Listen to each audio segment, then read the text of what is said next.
It's another frigid winter day. It's been a bit of a frustrating winter holidays for me, at least when it comes to the Triumph hobby. I live here in South Carolina, and I can expect a variety of warm days during the winter, just random 60, 65, 70 degree days. We've had some already. We'll have some more later on.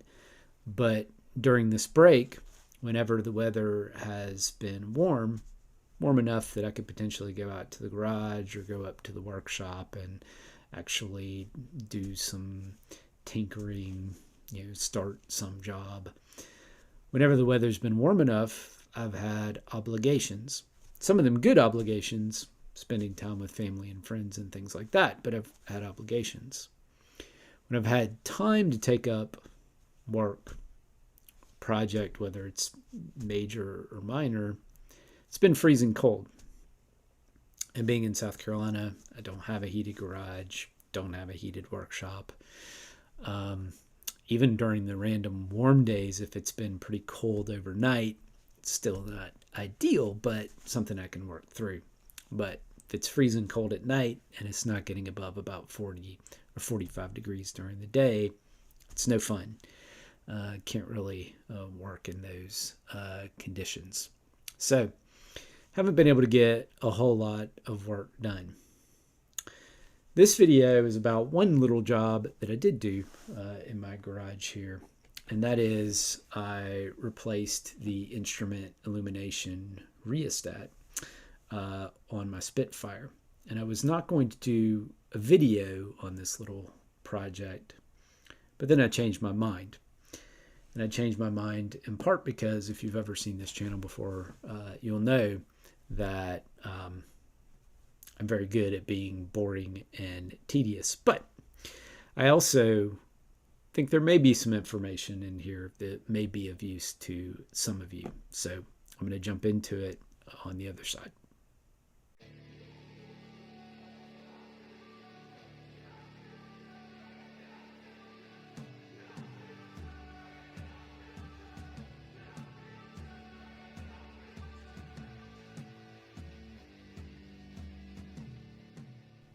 So let's talk about this rheostat. And this is the original instrument Illumination Rheostat from my 1980 Spitfire 1500. So obviously Lucas produced rheostats for the automotive industry, and Triumph began using this exact style of rheostat for different applications. Now, there were variations on this style of rheostat under different part numbers that were used for different models, although, as you might expect, some rheostats were shared between models. So for example, this exact rheostat by Triumph part number, by Lucas part number, was used in the Triumph Stag from 1970 to 73 and in the Triumph Spitfire from 1975 to 1980. In order to briefly illustrate my point about the variations on this exact style of rheostat produced by Lucas across the board, I'll use this Lucas Girling Confirmed Specifications and Service Parts Catalog for Triumph cars for 1973. Now, if I'm not mistaken, 1973 was the last year Lucas issued this exact style and format of annual catalog specifically for Triumph cars. Inside, in the section in which rheostats are covered, you can see that a single image of a rheostat of the type that I removed from my Spitfire is used to cover 4 different part numbers. Again, that's because different versions of this style of rheostat were used for different applications. Now, among the variations, one difference was obvious. Lucas produced both a long arm and a short arm version of this rheostat. The image on your screen and the rheostat I removed from my Spitfire are long arm versions. They obviously have a longer arm with a much longer threaded shaft. The short arm version obviously has a shorter arm and a much shorter threaded shaft. Almost certainly these designs were for different applications based on the room behind the dash and the required reach through the dash and those sorts of things. When you put these two versions of the rheostat side by side, the difference is obvious. However, other versions of this style of rheostat look physically identical but are offered under different part numbers. For these, presumably the differences are internal, probably with the resistance wires, although I've not fully investigated the different performance specs for each part number, and I cannot speak to these differences with any certainty. What I can say is that it would really make no sense for Triumph or Lucas to offer the exact same part under different part numbers, so presumably there are internal differences. Now, the device was not used in all markets, but if you're in North America and you own a late Spitfire, you're probably familiar with the rheostat. I did a quick search through images in late owners' handbooks and sales brochures and such, and this photo from the 1980 Canadian sales brochure seemed to most clearly show the rheostat knob on the dash, and of course it is circled here in yellow. So when I got my car in the summer of 1991, I'm not sure how long it took for me to figure out what that weird plastic knob on the dash to the left of the steering wheel actually was, but I eventually did figure it out, and what I discovered is that this rheostat was completely frozen. Still is. Won't turn at all. I was just a college kid at the time. My father told me that, because when I turned the lights on, I had dash lights and they were sufficiently bright. And because this wasn't acting up in the sense of it wasn't generating heat or anything like that, he told me just to leave it alone. In fact, he emphasized to me, do not touch it.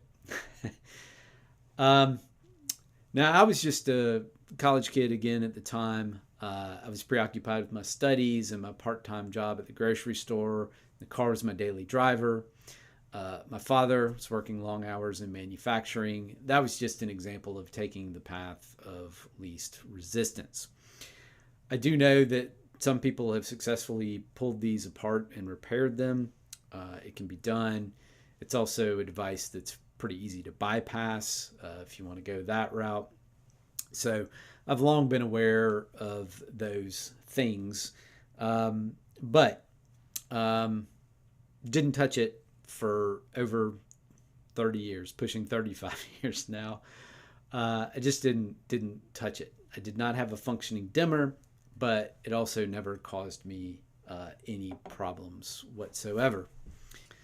Now, I've stated in previous videos that I really like for all of the features in my cars to be functional. And that's generally true, although I'm not crazy about it. So, for example, it's never bothered me that the seatbelt warning system in my Spitfire has been disconnected for a long time. However, I do like for all of the little practical features or potentially practical features or maybe in some cases quirky features of the car to function. So it has long nagged me that I had a rheostat that was frozen and useless. However, the real reason that I decided to tackle this little project this winter is that I was on the Rheostat Factory's website looking for some little items that I could buy to try to help them out as they attempt to rebuild. And among the items that they have on offer currently is the new Lucas replacement rheostat. It's a bit of a redesign and it's been created to cover a variety of applications, but it's not too terribly expensive. I had heard some bad things about the Lucas replacement rheostats, but I think they may have redesigned them again recently.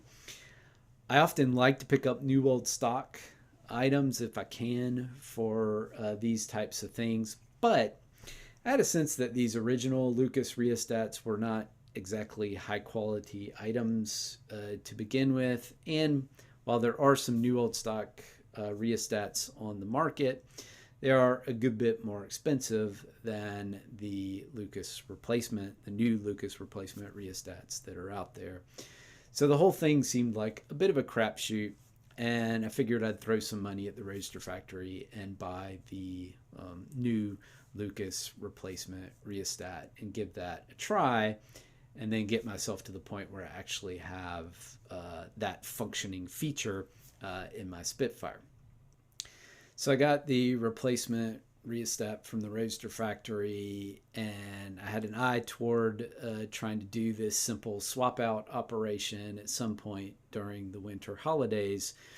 And eventually I had a day where it wasn't too cold and I had a little time, so I went ahead and dove into it. I want to start out by talking about the original items, but even before I do that, let me talk about another reason why I decided to do this video, and that is there's really nothing about the rheostat in any of the Spitfire workshop manuals, factory or otherwise. It just isn't covered. In some ways, it's not a big deal because it really is. I mean, if you had a malfunctioning rheostat, let's say it was frozen up like mine was when I got my car, and you took it to a Triumph dealership, I'm sure they would just swap it out. You know, take the old one out, put a new one in, and you'd be done. And that is a very simple operation. Although the factory workshop manual is full of very simple operations. Maybe it's just because the rheostat wasn't used in all markets that it's not really covered in there. I don't really know, but I couldn't find really anything about the rheostat in the workshop manuals. And that was probably the thing that tipped me over into making this video. So let's get into some tedious details. On your screen is an image from the last Spitfire factory parts catalog showing the rheostat and related parts. And you can see with all of these bits and pieces that they are indicated as being USA only parts. However, I've always thought that all the cars sent to Canada and the United States were basically of the same spec.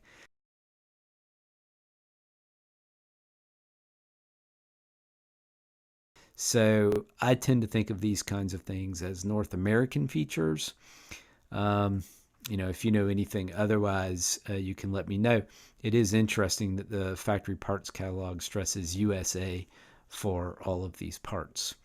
So first and foremost, you can see the rheostat itself. It is part number 150620. That's the Triumph part number, of course. And if you look at the parts list in the factory parts catalog, it simply says rheostat switch. So not a lot of information there. The associated parts are of some interest to me. Some of them are not at all, I guess most of them are not at all controversial. So we have the two large thin nuts that affix the rheostat to the bracket onto which it mounts. And then that bracket is mounted to the dash. I'll talk about that in a moment. So there are two of those, and they're shown in the illustration and also indicated at the part number 510368. Two are needed there. Up front, we have the plastic knob, of course, the one that mounts through the dash that you turn in order to adjust the rheostat, turn the lights off and on, and all of that. That's part number 153007. But the part shown on here that I find a bit odd is this one, and that is the washer. First of all, it looks funny in this illustration. It looks almost like a figure 8. I don't really understand what that's supposed to represent exactly. And then also, if you look at the part number, it says 128089, but it says that 2 are used for this application. So there are two problems here. One is the illustration looks weird.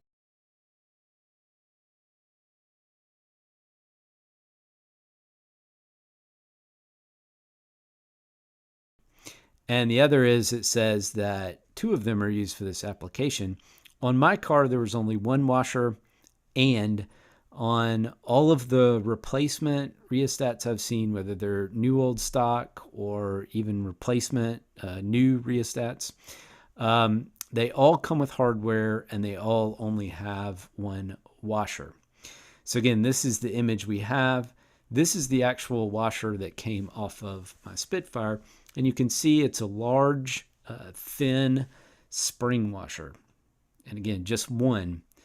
I do not exactly know how this illustration is supposed to represent that at all. And I also don't know why the factory parts catalog specifies the use of two of these when in fact everything I've seen suggests that only one was ever used. So that's a bit of a mystery.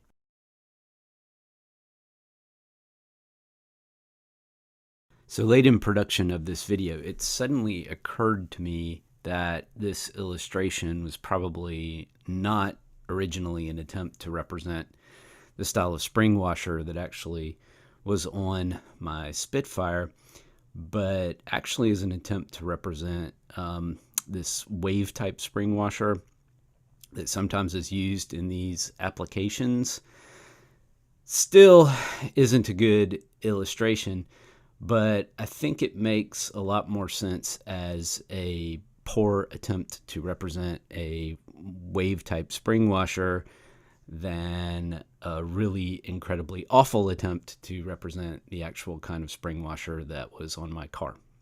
Now, I have to say that I have browsed a fair number of new old stock rheostats of this type, and none of them come with this wave type washer that I've shown, but maybe some of them did, maybe some of the earlier ones did. I really don't know.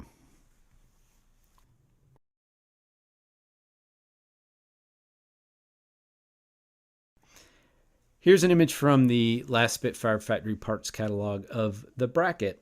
This is the bracket onto which the rheostat mounts, and then the bracket is mounted to the back of the dash with wood screws.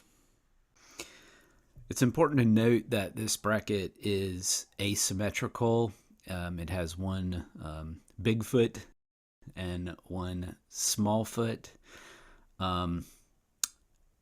Also, it does not mount vertically as shown in this image, but rather at an angle. So one of the feet of the bracket, the large foot in my car, is mounted down and toward the center of the car, and the other foot, the small foot in my car, is mounted slightly up and toward the door opening.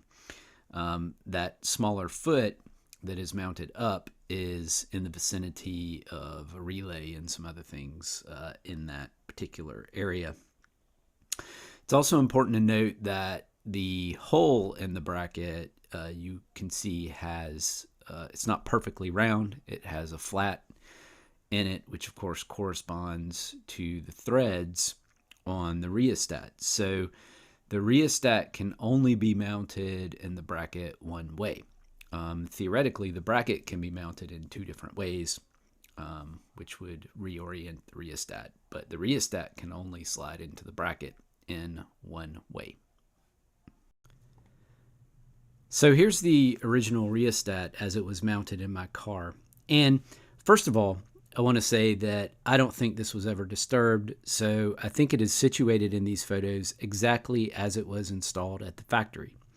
Second, I need to emphasize that, again, I wasn't planning on making a video about this, so I'm working with photos I snapped quickly for reference, and hopefully they will suffice. Here are the wires connected to the rheostat, and if I remember my wiring basics and the wiring diagram correctly, then power comes into the rheostat via the solid red wires and goes out to the dash lights via the red wires with white stripes. And here are a few other photos.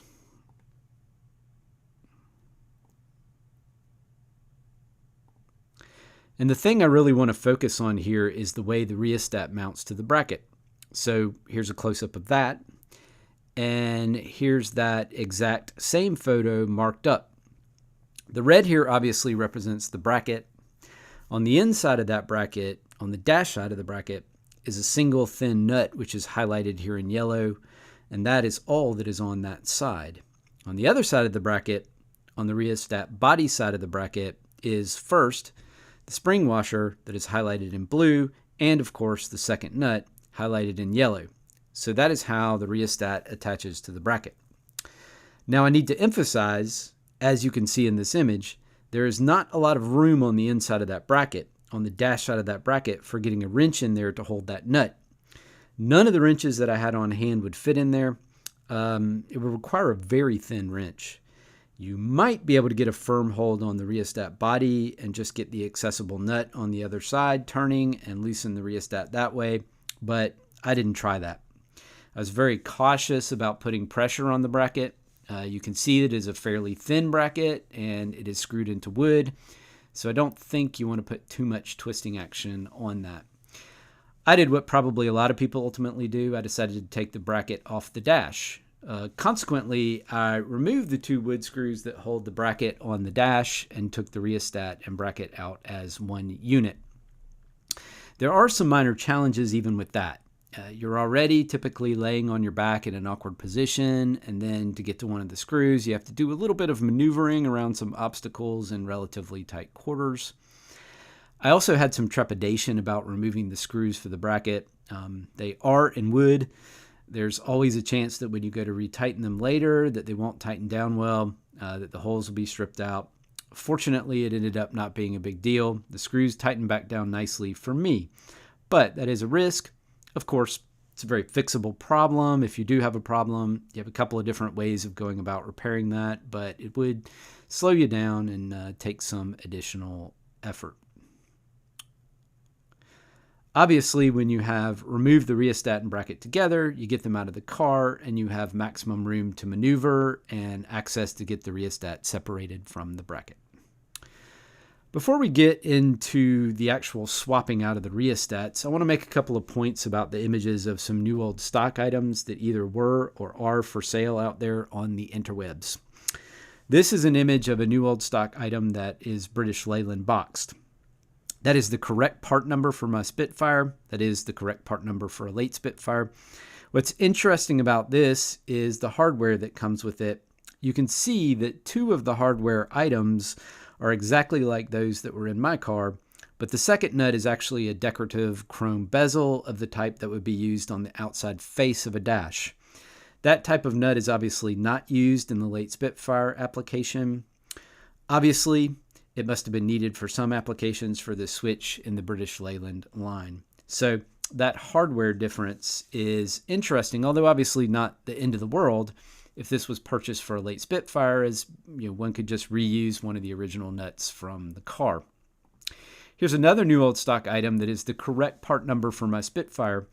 And this one is Lucas boxed, and you can see that this item comes with the exact same hardware that was used in my car. No chrome bezel here, just the two thin nuts. This last new old stock item highlights a point I made earlier. This one is not the appropriate part number for the Spitfire. It's actually correct for a TR6 from late 1973 through the end of the run, and also for the very last GT6s. You can see that this rheostat looks identical to the one that I pulled out of my Spitfire, and it includes the exact same hardware, but it is a different part number, and it is presumably at least a little bit different internally. Again, there are different versions of this style rheostat, and you can't always tell the difference from a glance.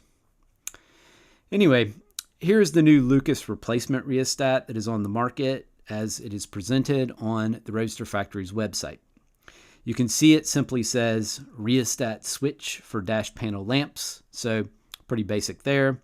It says Lucas boxed, which is kind of nice, as I think that's the Roadster Factory acknowledging that these days Lucas is primarily an exercise in branding, that it's not a company that exists the way it once did. And you can see the switch is different from the one that I pulled from my car. It seems to be modeled after the earlier style rheostat that Triumph used, starting with the early TRs. It's a short shaft model, which I think is a problem for some applications, but it wasn't for my late Spitfire. You can also see that in terms of hardware, it comes with one thin nut, one spring washer, and one decorative bezel. It's also worth noting the variety of cars served by TRF for which this rheostat is established as appropriate. And it's also generally indicated as appropriate for other cars that are not listed here, because they are not models to which the Roadster factory caters. This is clearly a rheostat designed to fill a variety of needs in the marketplace. As such, and given the variety of switches it is specified as replacing, it must be viewed as a compromised product in terms of both appearance, which is obviously true for my application in particular, and function. I also want to call attention to the fact that several vendors selling this item in the description of the product have the line you see on your screen here, made by Lucas with a great updated rheostat backing and internals. Since I've seen this exact line multiple places, I assume it is marketing from the manufacturer of the Lucas product. I don't know whether this claim is based on its being an upgrade from the original items from the 1960s and 1970s, or an upgrade from the last version of the modern replacement rheostat. I was at first tempted to think the latter, that this item had been improved in recent years, but from further research, I see that this exact rheostat, or one that looks exactly like it with the blue features and all of that, has been on the market for at least a decade or so. Consequently, I'm thinking this claim is just marketing garbage. Maybe it's an old claim that has yet to be shelved. I don't know for sure. But let's get back to the project. So something I thought I needed to do before I pulled the original rheostat was to check the stick out of the switch beyond the face of the dash. When I mounted the replacement rheostat, I wanted it to stick out the exact same amount beyond the dash. Now, in retrospect, when I pulled the rheostat and bracket together, I probably should have measured the end of the shaft of the bracket face and just matched that when putting the new rheostat on the bracket. But I didn't think about that, and frankly, I'm not sure I had decided how I was going to remove the original rheostat yet, so perhaps I was still thinking I was going to remove the rheostat by taking it out of the bracket in situ. But nevertheless, I took this measurement, and it's not one of those operations where you have to be overly precise. So I did a quick measurement, and it turns out that the shaft sticks out from the dash roughly 3 millimeters. So with that measurement taken, I went ahead and pulled out the original rheostat. And then I went ahead and did everything I needed to do to get the new rheostat switch installed. I hooked up the wires in the same basic orientation as they were on the original. I went ahead and put the bracket on. Given my method of operation, I lucked out and got the stick out right the first time by guesstimating, so I didn't have to keep fiddling with anything to get that right. Then I tightened the nuts and cinched the rheostat to the bracket. When that was done, all that was left to do was to screw the bracket back into the back of the dash with the wood screws, which was not a problem. And once this thing was installed, there was really nothing left to do but to test it. Now, I established earlier that I'd never had a functioning rheostat.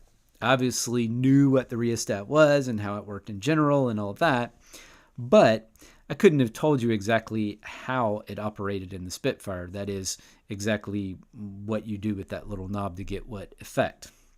This is a page from a very late owner's manual for the North American Spitfire 1500, and these are the instructions for the rheostat. So, instrument illumination rheostat from the off position, fully anti-clockwise.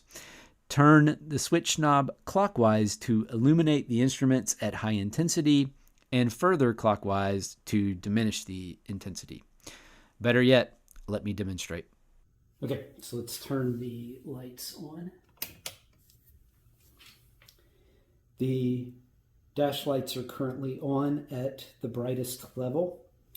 We go to the rheostat knob here, we turn it counterclockwise, and it'll click, and your dash lights are all the way off. Turn this knob clockwise, it'll click, and the dash lights come back on, full bright. Continue turning clockwise in order to dim. At this point, that is, I believe, the lowest level. Turn counterclockwise to bring the lights back up. Now we're back to the brightest level here. And again, counterclockwise till it clicks to turn them off. Clockwise, click, turns them back on, again, starting at the brightest level. Just a couple of quick things before I wrap up this overly long video that I did not originally intend to make. I mentioned earlier that in some cases the option is there to repair a malfunctioning rheostat switch. Dan Masters sadly passed away recently, having made invaluable contributions to the hobby. But in his book on TR250 and TR6 electrical maintenance, he briefly discusses the Lucas rheostat and how to repair it, at least when cleaning corrosion will do the trick. As we saw earlier, the rheostat for the late TR6 is of the exact same design as the one from the late Spitfires. Additionally, if you search the interwebs, you will find folks who have dissected these items and posted photos of their explorations. Dan Aycock, who is active on a number of social media sites, has taken apart a couple of these rheostats from Spitfires and posted some nicely labeled photos, of which this is one example. Such images obviously provide useful information if you're considering cracking into your own rheostat. And that's probably much more than you ever wanted or needed to know about this thing. Thanks for watching.